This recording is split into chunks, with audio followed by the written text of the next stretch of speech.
Les maîtres du mystère.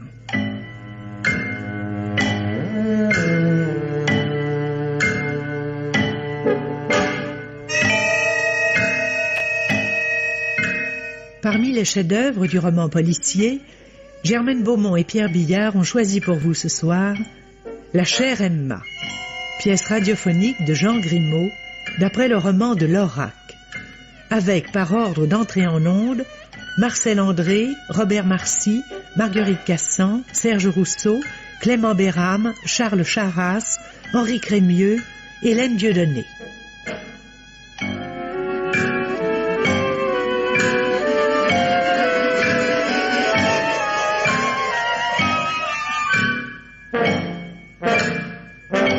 Chronique de Germaine Beaumont et Roger Régent. Bruitage Jean Berriac. Prise de son Francis Granal et Serge Cléril. Assistante Marie-Denise Vanda. Réalisation Pierre Billard.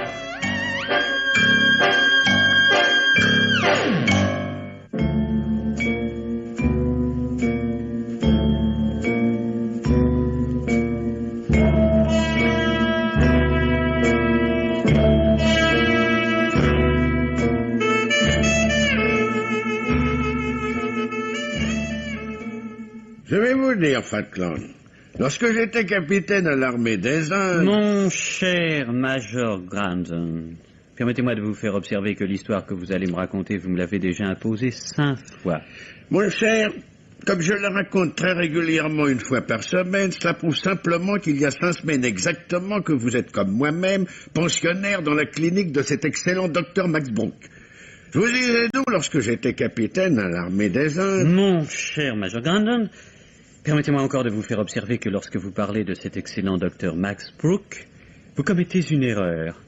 Max Brooke n'a pas droit au titre de docteur. Je le sais aussi bien que vous, mon cher Falkland. Il posséderait, cependant, prétend-il, un diplôme de ce genre, mais comme il l'aurait acquis en Amérique, nous pouvons ici, en Angleterre, à Penarden, considérer ce parchemin comme nul. Max Brooke lui-même n'a pas voulu en faire état quand il a été inquiété par la justice. Pour l'assassinat d'un directeur d'institut psychiatrique. Je le sais également. Il a d'ailleurs été mis hors cause, mais on n'a jamais trouvé l'assassin. C'est plutôt un guérisseur qu'un médecin. Vous lui avez cependant confié le soin, mon cher Falkland, de remettre en état votre genou fort endommagé par une chute malencontreuse. Et il a fort bien réussi, puisque dans 8 jours, j'aurai le regret de vous quitter. J'en serais vraiment désolé.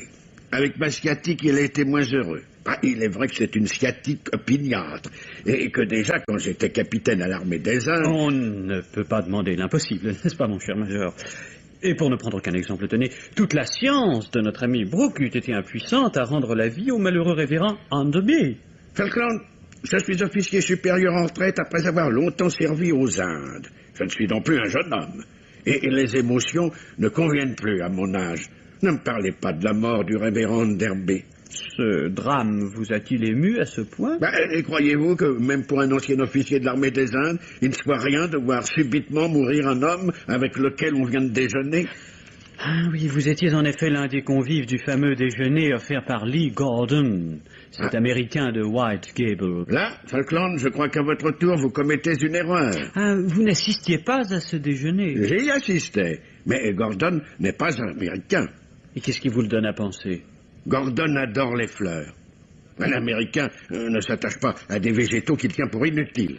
Je crois donc que Gordon est un Anglais qui a longtemps vécu aux États-Unis et qui est revenu vivre ici, en Angleterre. Mon cher Major Grandon, vous auriez fait un remarquable détective. Vous ne croyez peut-être pas si bien dire. Tenez, je vous étonnerai sans doute en vous confiant qu'en ce qui concerne le décès du révérend Enderby, j'ai mon idée. Vous n'allez pas prétendre. Je prétendrai peut-être plus tard. Pour l'instant, je m'en tiens au fait. Gordon, qui a une passion pour les fleurs, avait invité hier à déjeuner le révérend Enderby, qui, depuis qu'il a pris sa retraite de pasteur, a de son côté un vif penchant pour l'horticulture. Il y avait également à cette table la femme du révérend. La chère Emma. Oui, c'est en effet ainsi qu'il la nommait, même en public, ce qui est un peu ridicule du reste pour des époux de leur âge. Nous avons très bien déjeuné. Nous avons notamment mangé un canard au petit pois qui était excellent. J'aime beaucoup le canard au petit pois. Moi également. La conversation roule naturellement sur le jardinage, sur les soins à donner aux fleurs, l'un disant qu'il faut les arroser 2 jours, l'autre soutenant le contraire. Bref, après le repas, Gordon invite le révérend à arroser son massif d'hortensia. Le révérend accepte, prend la lance, dirige avec adresse le jet sur le massif, et soudain, Falkland, d'un seul coup, il s'écroule. Mort. Mort. Raide mort. Et qu'en concluez-vous, Major Grandon? J'en conclus qu'un ancien pasteur de l'âge du révérend Enderby ne devrait jamais manger de canard aux petits pois. J'avoue que je ne vois pas très bien... Suivez-moi bien, mon cher Falkland. Qu'a-t-on dit en constatant le décès brutal du révérend? C'est la faute du canard aux petits pois.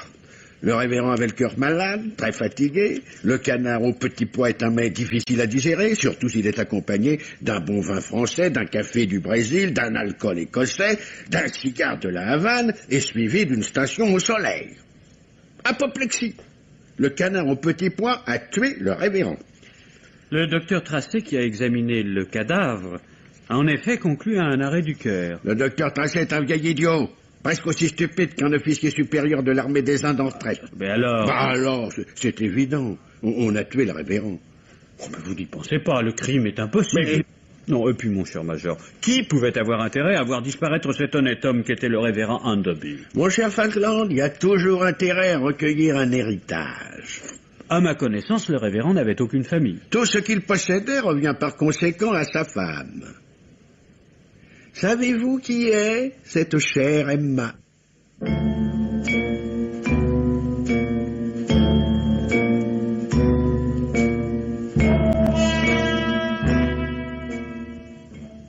Comment, Robert? Vous ne vous souvenez pas de la chère Emma?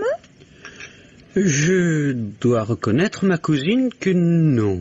Vraiment, je ne vois pas. Voyons, Robert, vous n'avez pas oublié tante Mary? Certes pas. Encore que voici déjà longtemps que la vieille tante nous ait quittés. Alors il n'a pas dû vous sortir de la mémoire que dans l'année qui précéda sa mort, elle a été soignée par une infirmière. Mais oui, cela me revient. Je crois même me rappeler que tante Mary lui a légué une assez jolie somme. C'est cela. Et je vous assure, cousin, que jamais récompense n'a été mieux méritée. La nurse Pusey avait été près de tante Mary d'un dévouement admirable. Eh bien, la chère Emma, c'est la nurse Pusey. Vraiment? Mais oui. Oh, Robert, faites attention, vous renversez votre café sur votre costume. Aucune importance, c'est de la flanelle. Vous disiez, cousine? Je vous disais, Robert, que c'est la nurse Pusey que le révérend Enderby a épousée. Après la mort de tante Mary, je l'avais perdue de vue, mais elle m'envoyait une lettre charmante pour me faire part de son mariage. Elle était aussi joyeuse qu'une jeune mariée. À cette occasion, je lui ai fait un cadeau. Je ne pouvais pas faire moins. Une 12aine de petites cuillères en argent. C'était très aimable à vous, ma cousine. N'est-ce pas? Mais si vous saviez quelle femme étonnante est cette Emma. Si elle a épousé ce vieux pasteur malade, fatigué, c'était pour l'entourer de ses soins. Elle espérait pouvoir le guérir, comme elle avait espéré guérir le docteur Chenner. Qui est le docteur Chenner? Un vieux médecin, auprès duquel, avant de se consacrer à tante Mary, elle s'était installée afin de l'arracher à la mort. Elle n'y est pas parvenue. Oh, hélas, le pauvre homme souffrait d'une affection cardiaque. Il a brusquement succombé. Mais dites-moi, ma cousine, cette chère Emma me paraît avoir la spécialité des morts subites. Oh, ne soyez pas cynique, Robert. Il faut plus d'abnégation et de grandeur d'âme pour s'occuper de vieilles personnes condamnées que pour tourbillonner en blouse blanche autour de jolies jeunes femmes dont la guérison fera honneur à l'infirmière. Vous avez sans doute raison. Non, les enfants et les vieillards. Voilà toute la vie d'Emma. Car après la guerre, où elle a eu une conduite au-dessus de tout éloge, avec une camarade, elle avait ouvert une maternité. Mais cette camarade est morte. Subitement? Oui, je crois. Mais en vérité, Robert, qu'allez-vous encore insinuer? Rien. Cette camarade est morte. Il arrive à tout le monde de mourir. Mais cette mort-là fut très malencontreuse pour Emma. Oh oui, très malencontreuse. La maison étant trop lourde pour elle seule, elle dut céder sa maternité et reprendre sa tâche d'infirmière. Vous connaissez très bien la vie de la chère Emma. Oh, j'ai pour elle une si réelle sympathie. La pauvre chère Emma. Au fait, cousine, de quoi donc est morte la tante Mary? Me faut-il vous le rappeler, Robert? D'un arrêt du cœur.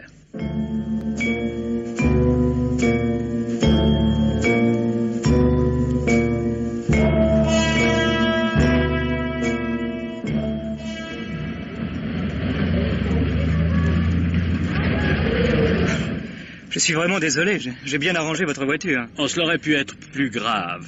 L'aile de ma voiture n'a sans doute pas très bel aspect, mais celle de la vôtre n'est pas en meilleur état. C'est moi le fautif. Il n'y a pas longtemps que je suis en Angleterre. J'oublie qu'on les conduit à gauche. Veuillez m'excuser. Vous êtes tout excusé. Naturellement, je prends tous les frais de réparation à ma charge. Je vous en prie, nos compagnies d'assurance arrangeront cela.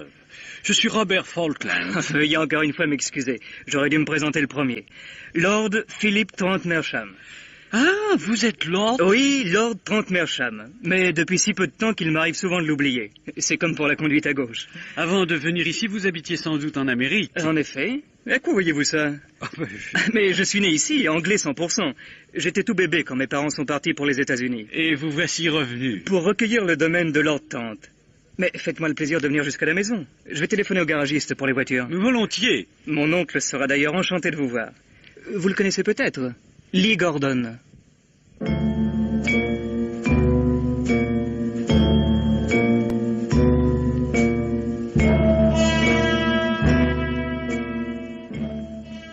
J'ignorais, Mr. Gordon, que le jeune Lord Trent Mersham fût votre neveu. En réalité, il ne l'est pas. Il n'y a entre nous aucune parenté. Et pourtant, tout à l'heure... Le père de Philippe et moi avons toujours été de très grands amis. Et quand il est mort aux États-Unis, sans y avoir fait fortune, le pauvre, j'ai recueilli le tout jeune orphelin et je l'ai élevé. C'est une très belle action, Mr. Gordon. Bon, je n'ai rempli qu'un devoir d'amitié. Et puis j'ai appris que la famille d'Overton recherchait partout Philippe, qui se trouvait être l'héritier du titre et de la fortune de Lord Trent. J'ai fait les démarches nécessaires, et je suis venu ici installer mon protégé dans son domaine. Philippe n'a maintenant plus besoin de moi. Je vais repartir pour les États-Unis, où m'attendent mes affaires. Il doit vous en coûter de quitter ce garçon. C'est un brave petit. Je crois qu'il n'oubliera pas ce que j'ai fait pour lui. Ah, ce serait se montrer bien ingrat. Je compte revenir le voir aussi souvent qu'il me sera possible. Du reste, cette maison me plaît infiniment. Elle est en effet très jolie. Et les jardins. Oh, les jardins.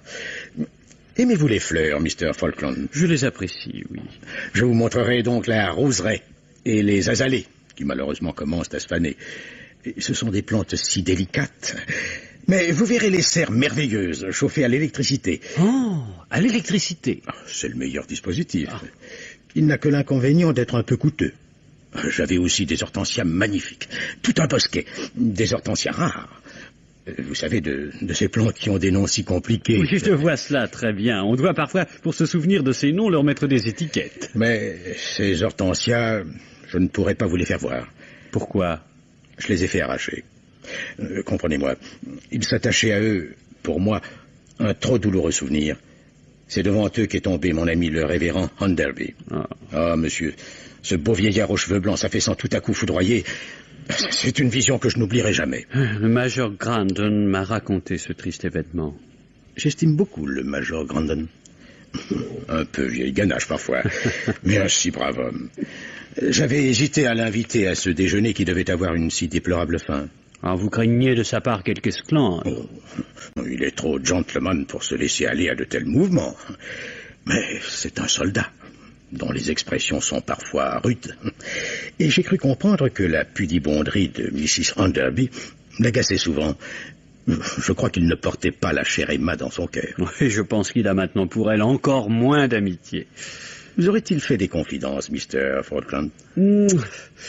Pour tout dire, Mr. Gordon, le major paraît persuadé que la chère Emma a trouvé un moyen d'aggraver les troubles cardiaques de son mari. Enfin, en un mot, qu'elle l'a empoisonné. Bon, je ne vois pas comment elle aurait pu s'y prendre. Mais c'est une femme si étrange que cette Emma... J'ai appris sur son passé certaines choses. Un certain nombre de morts subites. Toujours suivies de legs ou de cadeaux. Voilà. Et cette fois, elle hérite la fortune du révérend. Oui, c'est ce que m'a fait remarquer le major Grandon. Que compte-t-il faire maintenant? Je crois savoir que, bien qu'il déteste écrire, il a l'intention de rédiger un mémoire et de l'envoyer à la police. C'est un geste d'honnête homme. Mais il est dangereux. Car si je saisis bien, il veut accuser Emma, la chère Emma, et il n'a aucune preuve. Le major ne m'a pas tout raconté, mais j'ai cru deviner qu'il en savait assez long sur cette affaire qui le trouble beaucoup. Je crois même qu'il doit se rendre chez Mrs. Enderby. Croit-il qu'elle lui avouera quoi que ce soit? Vous connaissez le major. En vieux militaire, il ne connaît qu'une tactique, foncer sur l'ennemi.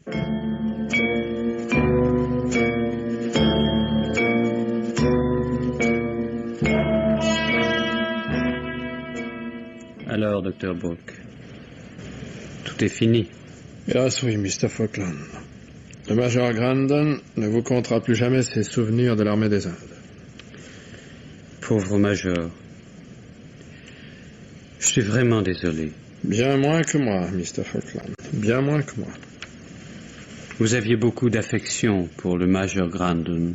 Je l'estimais. Mais je pense surtout à moi. À vous? À moi. Il n'est jamais de bonne renommée pour une clinique comme la mienne qu'un assassinat y soit commis. Le crime est-il certain, Dr. Brooke? Il ne peut faire de doute, même pour le commissaire de Panharden. Et ce n'est pas un aigle. Je suis bien sûr que pour l'assassinat d'un officier supérieur, même en retraite, Scotland Yard va dépêcher ici quelques-uns de ces messieurs qui n'ont aucun sens de l'humour. Et que leur direz-vous, docteur? La vérité, c'est le plus simple. Le major est rentré très excité. Il avait été je ne sais où, mais il paraissait très nerveux.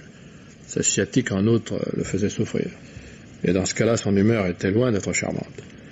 Je l'ai aussitôt fait mettre au lit et je lui ai administré un calmant. C'est pourquoi nous ne l'avons pas vu hier soir au dîner. Oui, il avait plus besoin de repos que de gigot bouilli. Et puis dans la nuit, j'ai été réveillé par l'odeur du gaz.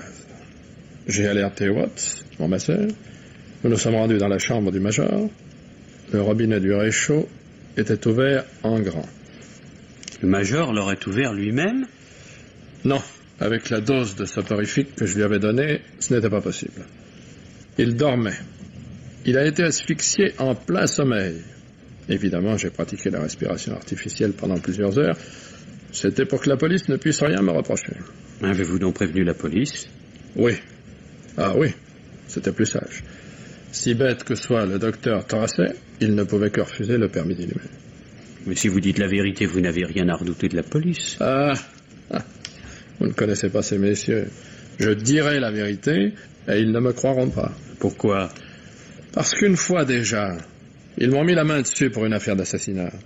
J'ai pu fournir un alibi et il a bien fallu m'en lâcher. Mais ces messieurs sont vexés quand on sort du trou où ils vous ont jeté. Que de près ou de loin vous soyez mêlé à une autre affaire, aussitôt pour eux, vous devenez le suspect numéro 1. Cela est fort fâcheux pour vous, Dr. Brooke. Ne pourrez-vous, pour vous faire mieux voir, du moins fournir quelques indices qui mettraient peut-être sur une piste? Le major, vieil officier de l'armée des Indes... Oui, ça nous le savons, docteur. Oui. Je voulais simplement dire, Mr. Falkland, que le major avait l'habitude de toujours dormir les fenêtres grandes ouvertes. Sa chambre est au rez-de-chaussée, rien donc de plus aisé que d'y pénétrer. On ferme les fenêtres, on ouvre le gaz et on s'en va par la porte. Les occupants d'une clinique ne veillent pas tard, on ne risque guère de rencontrer quelqu'un dans les corridors. Mais tout le problème est d'identifier ce « on ». Savez-vous, Mr. Falkland, ce qu'en pareil cas eût dit le major Grandon? Eh bien, je crois pouvoir l'énoncer pour lui, puisqu'étant la victime, il se trouve en quelque sorte empêché de le faire. Le gaz, messieurs, n'est pas une arme virile. C'est une lâcheté de femme.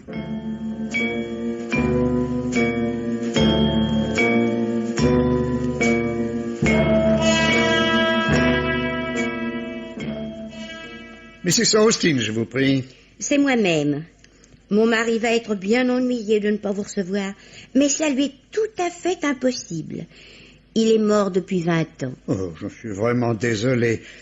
Mais c'est bien avec vous, Mrs. Austin, que je désirerais avoir un moment d'entretien. Avec moi? Avec vous. Inspecteur MacDonald de la brigade criminelle. Vous êtes vraiment inspecteur, inspecteur? Je le suis. De la vraie police? Assurément. Ah, inspecteur, quelle joie vous me procurez. J'ai 86 ans. Depuis que j'ai eu 16 ans, ça fait 70 ans, j'attends ce moment. J'ai tant désiré être interrogé par la police. Un tel désir est assez rare pour que je m'autorise à vous en demander la raison. Oh, elle est toute simple. Je suis curieuse. C'est mon péché mignon. J'aimerais connaître quelle sensation on éprouve quand on est dans vos griffes. Je m'en félicite. Vous êtes Mrs. Austin depuis longtemps dans la pension de Miss Driver? Je suis la plus ancienne pensionnaire. Vous connaissez donc bien Mrs. Enderby? La chère Emma. Elle était si drôle. Drôle?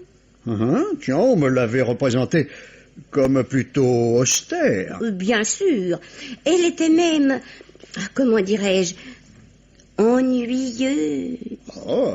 Mais ce qui était drôle, c'était ses démêlés avec Miss Driver. Elles se détestaient. Oh, c'était bien amusant. Elles étaient à couteau tiré. Connaissez-vous le mobile de cette animosité? Je vais vous le confier, inspecteur. Et cela va vous surprendre. À leur âge, pensez. L'amour. L'amour? Eh oui, l'amour. Nous autres femmes, nous en sommes toutes là. L'amour est notre maître. Expliquez-vous, Mrs. Austin. Miss Driver aurait bien voulu que le révérend, quand il prit sa retraite, l'épousât. Il était encore bel homme, ma foi. Et puis, il avait quelque fortune. Et Miss Driver a besoin d'argent. Sa pension de famille ne va pas trop bien. Or, le révérend a épousé la nurse Piosé. Voilà. Vous avez compris, inspecteur. Allez, je ne m'ennuyais pas à épier leur querelle. Et pour ceci, et pour cela. Tenez, pour le thé du petit déjeuner. Tous les matins, c'était des prises de bec. Moi, je préfère le cacao. Chacun ses goûts. C'est comme pour les fleurs.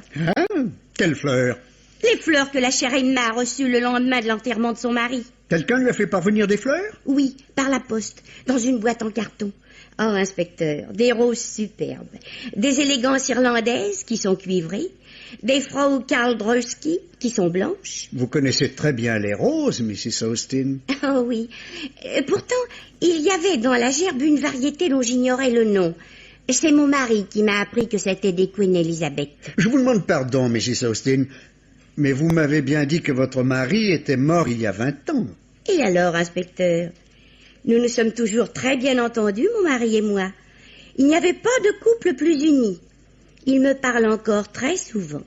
Ah oui, je comprends. Vous êtes intelligent, inspecteur. Mon Dieu. Eh bien, dès que la chère Emma eut déballé les roses, Miss Driver a fait, sans en avoir l'air, disparaître l'emballage. Mais moi, je l'ai bien vu. Pourquoi a-t-elle agi ainsi? Pour que Mrs. Enderby ne puisse pas se servir de la boîte en carton pour ranger ses gants. Un tour de sa façon. Vous ne savez pas qui a envoyé ces roses à Mrs. Enderby? Ma foi, non. Je suis curieuse, mais non pas indiscrète. Et puis, l'expéditeur n'avait peut-être pas mis son nom sur le paquet. Dommage. Savez-vous ce que Mrs. Enderby a fait de ces fleurs? Ce qu'elle devait en faire. Elle les a portées sur la tombe du révérend au cimetière. C'était une pieuse pensée. Une pensée seulement, car la chère Emma n'est pas parvenue jusqu'à la tombe de son époux défunt. Comment le savez-vous? Elle me l'a dit elle-même. Comme mon mari, elle est sur l'autre rive. D'après vous, Mrs. Enderby, enfin la chère Emma, serait... Morte, eh oui, inspecteur. Elle est partie d'ici avec les roses pour le cimetière, et on ne l'a plus revue. Miss Driver pourra vous le confirmer.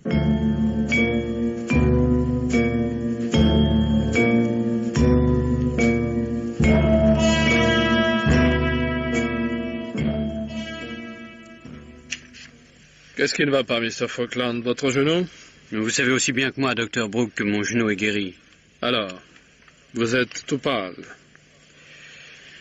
Cherchez une lettre anonyme. Que vous apprend-elle? Tenez, lisez plutôt. Je l'ai vu dans mon rêve, couché sous la vanne.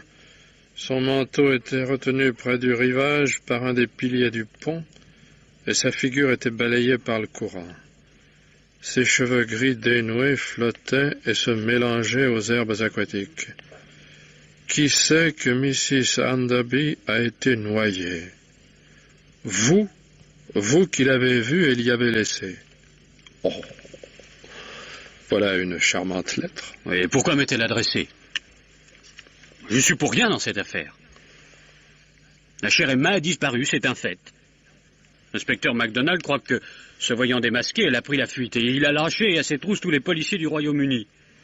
Et c'est moi qu'on avise. En quel style? Que son cadavre se trouve sous la vanne de la rivière.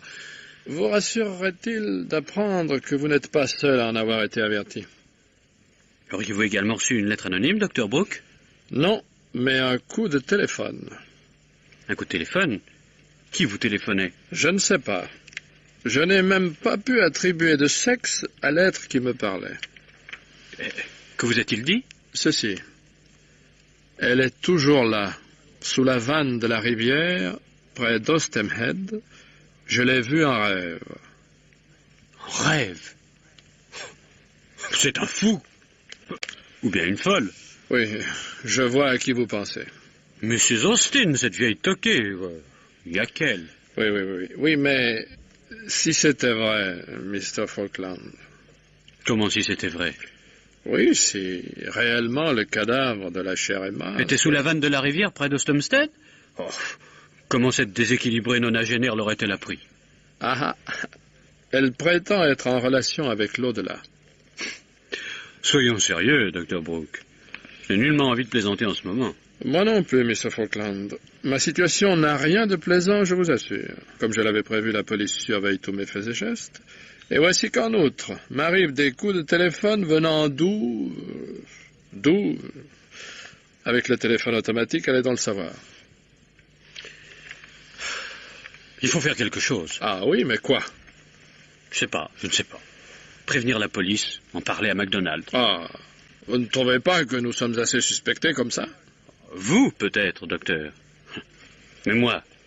Mais vous, comme les autres, Mr. Falkland. Vous n'avez jamais eu affaire à la police, ça se voit. Pour elle, il n'y a pas d'innocent. Oh, il y a de quoi perdre la tête. Va-t-on maintenant me mettre sur les bras 2, 3 cadavres? Je ne sais plus, moi. Je deviens fou. Je deviens fou. Fou, messieurs, fou. À vous aussi, Mr. Gordon. Donnez-moi un peu de cognac, je vous prie. Je n'ai pas l'habitude d'en prendre, surtout chez les autres, mais il me faut prendre courage pour vous raconter. Nous raconter quoi? Allez, servez-vous. Merci. Cela dure depuis 2 jours. Chez moi, le téléphone sonne. Je décroche et une voix prononce... Versez-moi encore à boire, s'il vous plaît. Voici, Gordon. Une voix prononce... Je suis Emma Enderby. Elle est donc vivante? Non, car elle continue...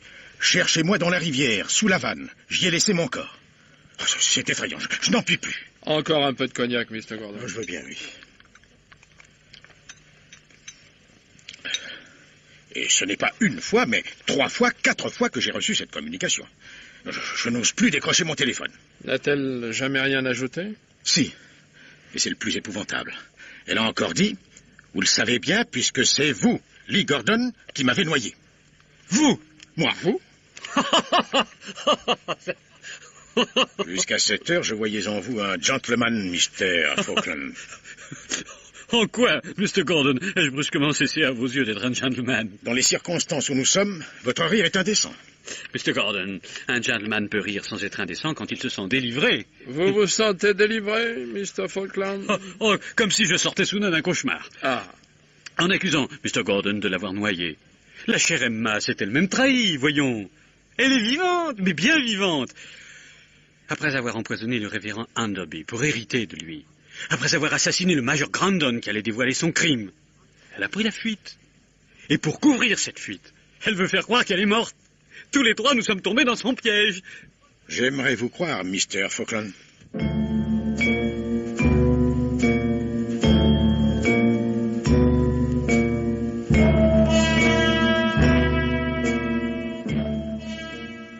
Mr. Brooke, puis-je vous poser une question? Vous le pouvez, inspecteur. Mais vous le savez, la loi de Sa Gracieuse Majesté me donne le droit de ne pas y répondre.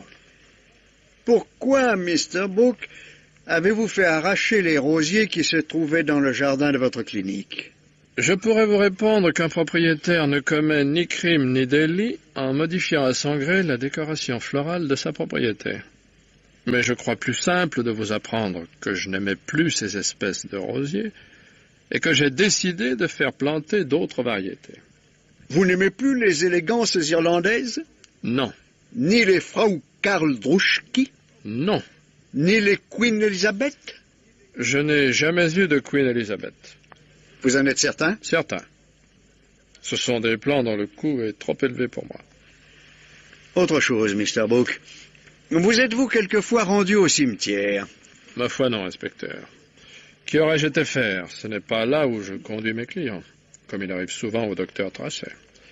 Mais je suis parfois passé devant. Vous n'avez donc pas été sans remarquer que le chemin qui conduit au cimetière passe à un endroit donné entre deux longs murs, ce qui en fait un lieu particulièrement propre à une agression. Je n'ai pas été en effet, inspecteur, sans le remarquer, et je dois convenir que l'endroit est parfaitement sinistre. Et est-il besoin de vous apprendre que jamais sur la tombe du révérend Enderby ne fut déposé de gerbe de rose? Ce qui signifie, inspecteur? Ce qui signifie, Mr. Brooke, que parti de la pension de Miss Driver pour aller au cimetière porter sur la tombe de son époux des roses, des variétés élégances irlandaises, Frau Karl Druschki et Queen Elizabeth, Mrs. Emma Enderby a été en cours de route à l'endroit que vous avez si bien remarqué, attaqué et enlevé. À moins que la chère Emma n'ait pris ce prétexte de visite au cimetière pour s'éclipser discrètement et jouer maintenant les fantômes au bout du fil.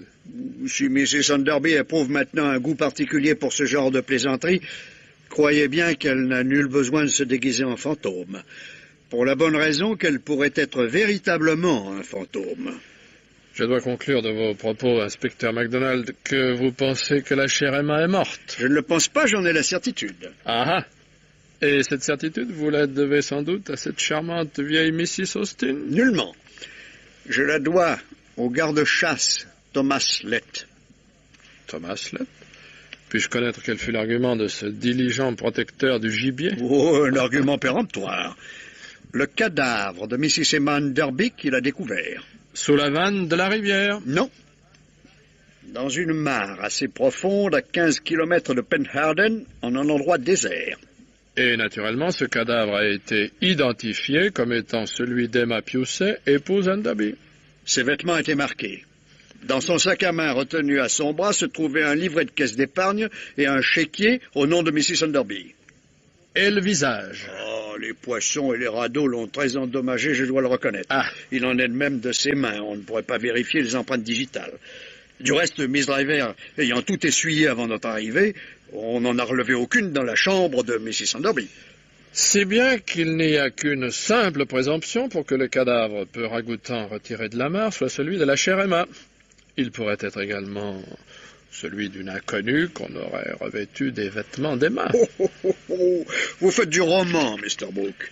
Il y a souvent beaucoup de vérité dans un roman, inspecteur.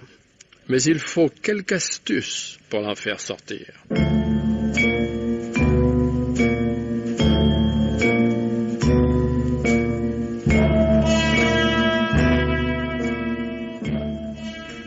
Je suis charmé de vous rencontrer, inspecteur. Je suis moi-même toujours heureux de vous voir, Mr. Falkland. C'est un plaisir que je ne pourrai plus vous donner longtemps, inspecteur. Je devrais bientôt vous faire mes adieux. Ah, et pour où partez-vous, Mr. Falkland? On m'offre en Virginie un poste important dans une entreprise de travaux publics. Mes compliments. Vous avez là l'occasion d'un beau voyage. Il sera d'autant plus agréable que j'en pourrai sans doute faire une partie en compagnie de Mr. Brooke. Mr. Brooke abandonne sa clinique? Il retourne aux États-Unis, où il pense n'être plus l'objet des attaques du corps médical. Et sans doute allez-vous aussi m'apprendre que Mr. Lee Gordon part également. Mr. Gordon a en effet reçu un cablogramme qui demande sa présence immédiate aux Indes. Les fantômes ont bien travaillé. Que voulez-vous dire, inspecteur? Je dis que les fantômes de notre cher vieux pays pensent sans doute avoir triomphé de nous autres, les hommes de Scotland Yard, en déterminant à fuir les 3 hommes qui sont en premier intéressé dans l'affaire Enderby.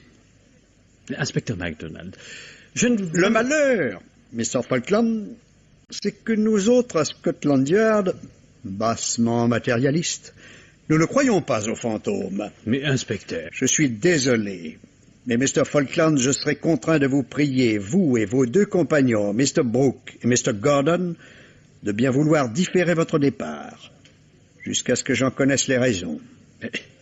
Je vous les ai exposés. Il peut me plaire de n'y voir que des prétextes. Rien ne vous autorise... Rien, en effet, pour l'instant. Mais il y a en cette affaire de si étranges renversements que l'avenir peut en réserver d'autres. Auriez-vous appris du nouveau? La police, Mr. Falkland, n'a jamais d'entretien avec les fantômes. Mais elle sait souvent faire parler les morts. Macabre conversation. Les morts ont pour nous un gros avantage sur les vivants. Le mensonge leur est inconnu. Tenez, le docteur Chenner. Les vivants le prétendaient décédé d'un arrêt du cœur. À l'autopsie qui a suivi l'exhumation, le cadavre a avoué qu'il avait été empoisonné. Ce serait dans le... Quant au révérend Enderby, que l'on disait avoir été empoisonné, eh bien, il est mort d'un arrêt du cœur. Mais alors... Mrs. Enderby, que l'on pouvait croire n'être pas Mrs. Enderby, a dû de son côté reconnaître qu'elle était bien Mrs. Enderby. Mais cependant, les poissons... Les poissons n'ont pu endommager les réparations faites à sa denture, ni les cicatrices d'une opération qu'elle a subie. La chère Emma a bien été... La chère Emma a été trouvée dans une mare, en un endroit où personne ne se rend. Elle a pu y être conduite, ou elle a pu s'y rendre d'elle-même. L'hypothèse d'un suicide... Le suicide en Angleterre a généralement 2 causes, ou bien le remords, Ce serait le cas. ou bien le chantage. Une femme, Mr. Falkland, se défend mal contre un maître chanteur. Elle se réfugie dans la mort. Bon, vous n'allez pas penser... Je ne suis pas assez intelligent pour penser. Je constate.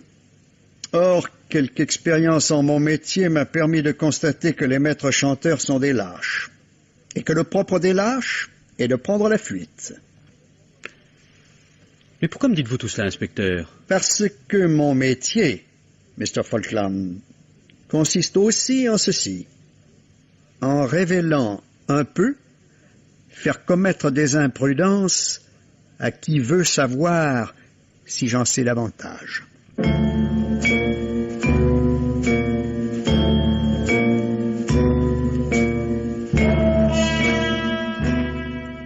Mr. Falkland, je vous en prie. Il faut que vous m'aidiez. Et en quoi puis-je vous être utile, Lord Trent Mersham? Ah, laissez là ce titre de lord auquel décidément je ne m'accoutume pas. Mon oncle m'inquiète. Sa santé serait-elle mauvaise? Il s'agit bien de sa santé. C'est pire. Je crains qu'il ne perde la tête à cause de cette maudite affaire. Oh, nous en sommes tous un peu là, mon pauvre ami. Se sentir constamment épié par les flics, il y a de quoi par moments faire vaciller la raison. Et ce ne sont pas les flics qui tourmentent mon oncle. Enfin, je l'appelle toujours ainsi. Et qu'est-ce donc? Les fantômes. Mr. Gordon ne peut croire à ces calembredènes. Il les prend maintenant au sérieux. C'est ce qui m'ennuie. A-t-il reçu d'autres messages téléphoniques? Oui, plusieurs. Et c'est de là que vient tout le mal. Au début, il a cru entendre la voix de Mrs. Enderby, qui, bien vivante, se moquait de lui. Mais depuis qu'il a vu son cadavre... Car il a vu son cadavre. Il a été conduit à la mort pour le reconnaître. Mon oncle est un homme sensible, très émotif, et cette vue l'a bouleversé. Et comme ensuite il a encore entendu Mrs. Enderby au téléphone, il s'est persuadé que c'est son fantôme qui l'appelle au bout du fil. Et que lui disait cette voix? Autant qu'il a pu me l'expliquer, car il se trouble dès qu'il raconte ses faits. Elle lui a ordonné de demeurer en Angleterre jusqu'à ce qu'il reçoive de nouvelles directives. Or, mon oncle désire très vivement quitter Penarden au plus tôt. Ses affaires périclitent. Les comptoirs qu'il possède aux Indes sont en très mauvaise posture. À moi également, mon cher. On a fait comprendre, mais par d'autres moyens, qu'un départ serait à l'heure actuelle considéré comme un aveu de culpabilité. Si mon oncle doit être inquiété, il doit être en possession de tous ses moyens pour se défendre. Je veux l'arracher à cette stupide obsession. Mais cela devient de plus en plus difficile. Car non seulement il entend au bout du fil le fantôme de la chère Emma, mais il l'a vu. Vu? C'est de l'hallucination. Je voudrais le croire. Mais dois-je vous l'avouer, Mr. Falkland? Mon oncle n'est pas le seul à avoir vu le fantôme de Mrs. Enderby se promener la nuit en gémissant sur la pelouse du jardin. Le jardinier également l'a vu. Comme dites-vous? Le jardinier? Le jardinier. Un homme tout simple et complètement dénué d'imagination. Et il a vu, oui, il a vu un fantôme de femme errant en se lamentant. C'est ce qui a achevé la folie de mon oncle.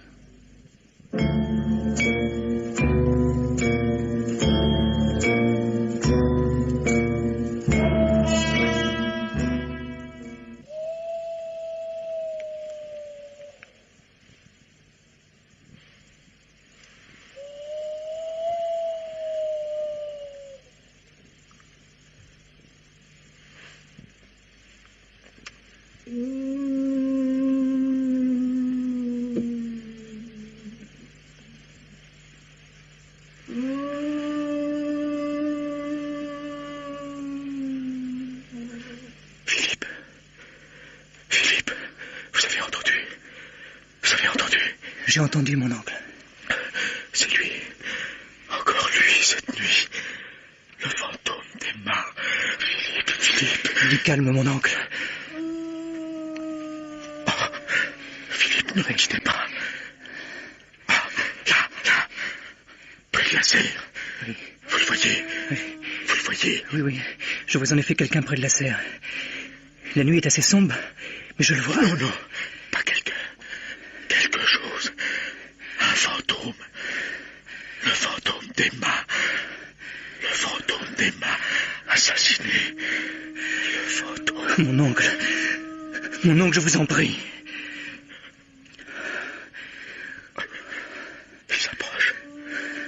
Il s'approche. Sait-il que nous sommes là? Il s'avance sur la pelouse.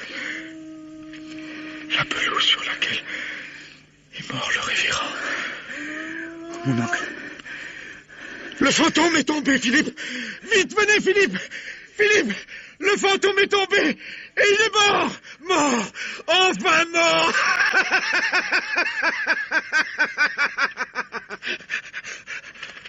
Votre lampe, Philippe. Vite, votre lampe. Oh. Mais le fantôme, c'était... Le fantôme déguisé en femme, c'était Brooke. Mais l'assassin, c'est vous, Lee Gordon. Vous étiez là, inspecteur? J'étais là, et pour vous confondre. Vous n'y parviendrez pas, inspecteur MacDonald. Ça me serait aisé, Gordon.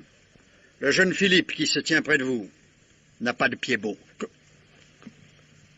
Vous savez cela? Je le sais. Alors, vous savez tout. J'ai perdu. Emmenez-moi.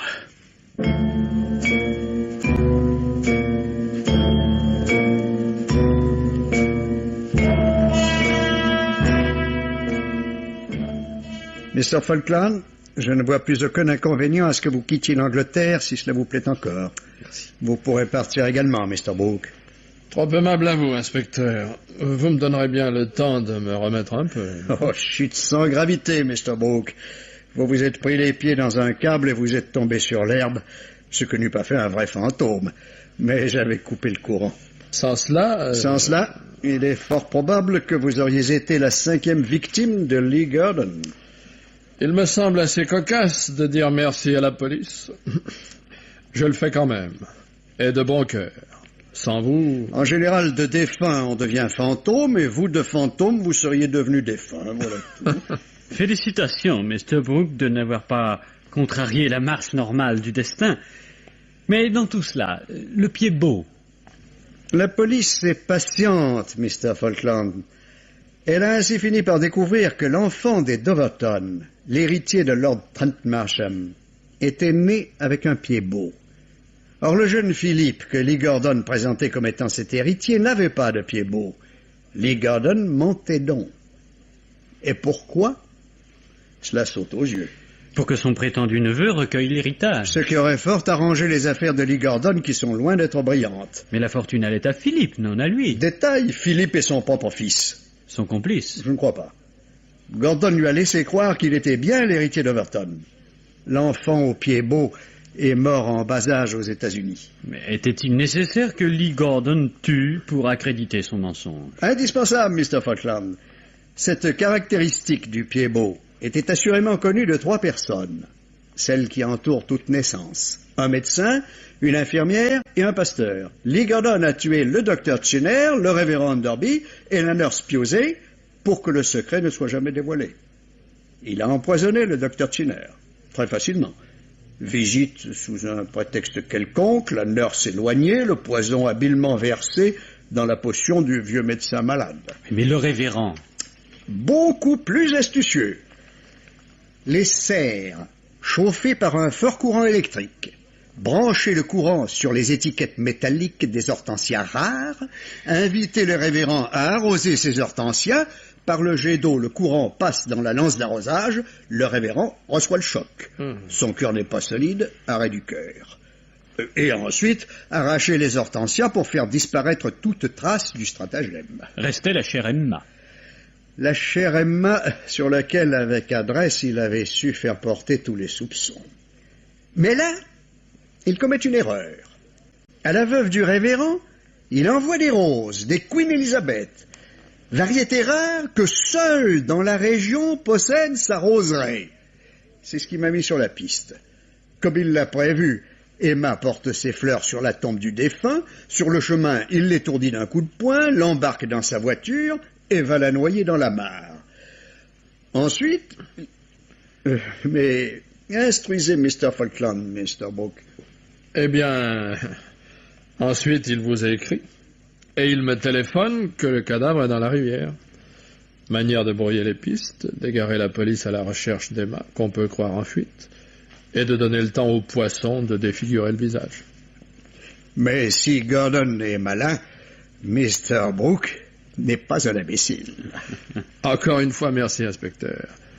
Mais vous comprenez, pour moi, une histoire comme celle-là était très ennuyeuse. Je devais prendre les devants pour me défendre. Gordon jouait les fantômes, j'en ai joué contre lui. Coup de téléphone, apparition, la vieille folle de Mrs. Austin m'a très bien instruit de tout ce manège. Gordon est un poltron, j'ai voulu lui faire peur. Et vous y avez réussi, Mr. Brooke. Gordon n'a plus su ce qu'il en était. Fantôme, pas fantôme, il ne savait plus. Surtout après la confrontation avec le cadavre qui n'était pas beau. Il s'est affolé, à la fin il a voulu en avoir le cœur net, il a tendu des câbles dans l'herbe de la pelouse et il a branché dessus le courant de la serre. Vous auriez pu me prévenir, inspecteur. Mr. Brooke, vous ne m'avez pas demandé mon avis pour jouer les fantômes. Mais mes agents ne vous quittaient pas. Vous non plus, Mr. Falkland. J'avais pris mes précautions. Et je vous l'ai dit, j'ai moi-même coupé le courant. J'avais assez de cadavres pour entraîner la conviction des jurés. Sans oublier celui du major Grandon. Ah, pauvre cher vieux major.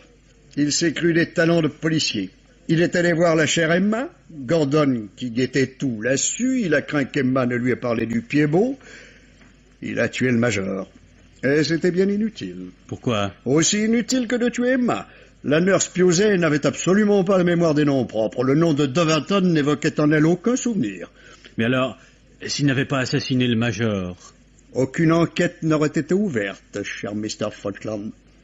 Moralité, elle est double. Il ne faut jamais tuer qu'à bon escient. Et il vaut mieux jouer les fantômes que les détectives. C'est un métier trop dangereux pour les amateurs.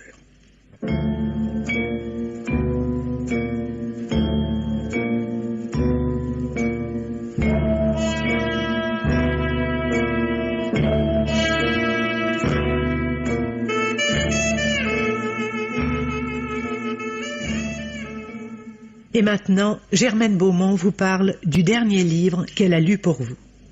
Toujours jeune, alerte et vif, Jean-Pierre Ferrière donne en quelque sorte une suite aux aventures policières des plaisantes sœurs Bodin qui lui ont déjà servi de détectives et non des moindres. On sait que les sœurs Bodin sont septuagénaires, ce qui ne les gêne en rien, pour courir sus aux assassins qui passent à leur portée. Mais cette fois, dans le roman intitulé « La fille en question » et publié chez Ditis, l'assassin cache son jeu et c'est la fille en question qui est assassinée. Cette fille est belle, rousse, un brin vulgaire. Elle est arrivée à Orléans où elle occupe une petite maison qui lui a été léguée et, d'une manière plus surprenante encore, un poste d'infirmière dans une clinique d'accouchement de la ville. Telle qu'elle, elle a inspiré une certaine sympathie à la charmante et vive Daphné, parente des sœurs Bodin et qui, résidant chez elle, travaille à la bibliothèque municipale. Daphné est fiancée, plus par inclination que par passion, avec un jeune garçon, Michel, qui lui offre toutes les garanties d'un avenir sérieux mais morne.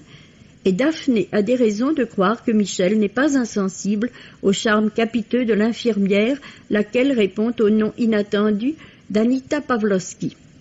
Or, Daphné va être amenée à rencontrer Anita et même à lui demander un service. Michel, persuadé que s'il continue à flirter avec Anita, il perdra Daphné, se décide à rompre et à redemander ses lettres. Le soir où il se rend chez Anita, il lui arrive l'aventure horrible de trouver Anita assassinée. Épouvanté, il vient se confier à Daphné.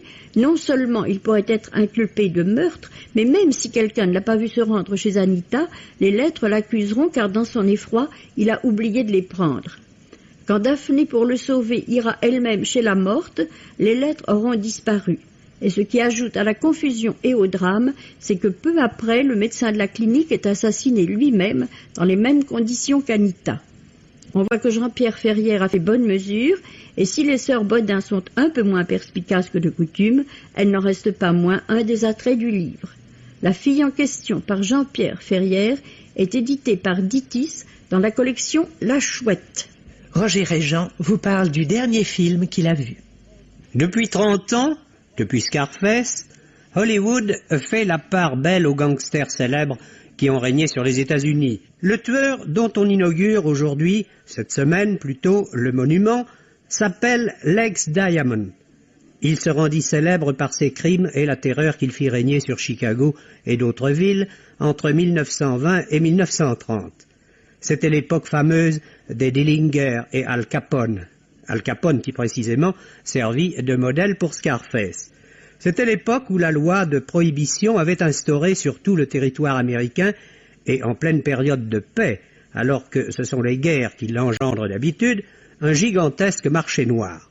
C'est donc l'histoire de Lex Diamond qui nous est montrée dans La chute d'un caïd. Le film est réalisé avec une certaine force, mais il n'apporte pas grand-chose ni à l'anthologie du crime, ni surtout au cinéma. Du bon travail de série, une interprétation honnête, de série elle aussi. Mais il faut croire que décidément ce genre de film exerce un attrait puissant sur le public. L'autre jour, il y avait près de moi dans la salle Marcel Achard qui regardait de toutes ses énormes lunettes et, voisinage plus inattendu encore, Arthur Rubinstein. Où la musique ne conduit-elle pas? Le scénario de La chute d'un caïd débute alors que Diamond est encore apparemment du moins un honnête homme. Or, l'idée lui vint de devenir un gangster le jour où, étant témoin d'un hold-up, il put constater le manque absolu d'intelligence des bandits qui furent abattus séance tenante par la police. Diamond, qui était moins bête que les autres, parvint ainsi au fait de la puissance, jusqu'au jour où, abandonné de tous, haï par sa femme elle-même, il fut tué par une bande rivale. Il perdit la partie, nous dit sentencieusement le scénariste, parce qu'il n'avait su se faire aimer de personne. C'est là une morale un peu courte, il y avait tout de même quelques autres raisons.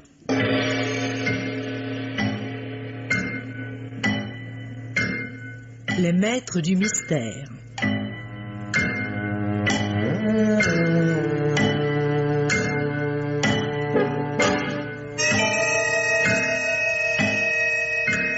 Parmi les chefs-d'œuvre du roman policier, Germaine Beaumont et Pierre Billard ont choisi pour vous ce soir La chère Emma, pièce radiophonique de Jean Grimaud, d'après le roman de Lorrac, avec par ordre d'entrée en onde Marcel André, Robert Marcy, Marguerite Castan, Serge Rousseau, Clément Béram, Charles Charras, Henri Crémieux, Hélène Dieudonné.